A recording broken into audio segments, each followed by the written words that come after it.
ഇന്നലെ രാത്രി ഗബ്രിയും ജാസ്മിനും പതിവിന് വിപരീതമായി കുറച്ച് സീരിയസ് സംസാരത്തിലായിരുന്നു. അതിന് പിന്നിൽ രണ്ട് പ്രധാന കാരണങ്ങളുണ്ട്.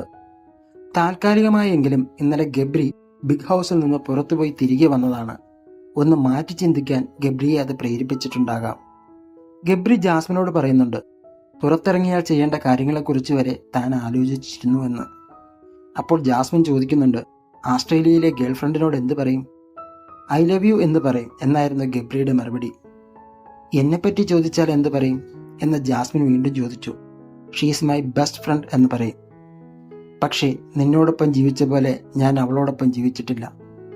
നിന്നോടൊപ്പം ഞാൻ എന്നാടാ ജീവിച്ചത് എന്ന് ജാസ്മിൻ തിരിച്ചു ചോദിക്കുന്നു. ഒരുമിച്ച് ജീവിക്കാൻ കൂടെ കെട്ടിപ്പിടിച്ച് കിടക്കണമെന്നില്ല. 2 കട്ടിലുകളിൽ അടുത്തടുത്ത് കിടന്നാലും മതി. ഗേൾഫ്രണ്ടിനൊപ്പം അങ്ങനെ കിടന്നിട്ടില്ല എന്ന് ഗബ്രി എക്സ്പ്ലെയിൻ ചെയ്യുന്നുണ്ട്. പിന്നെ ഇരുവരും ചേർന്ന് ചില തീരുമാനങ്ങൾ എടുക്കുകയാണ്.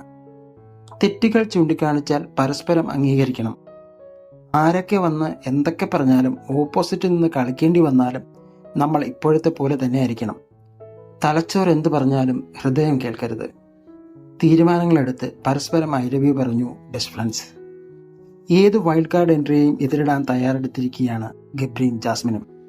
ഗബ്രി ജാസ്മിനോട് പറയുന്നുണ്ട്, Jasmine is not a flower, Jasmine is a fire.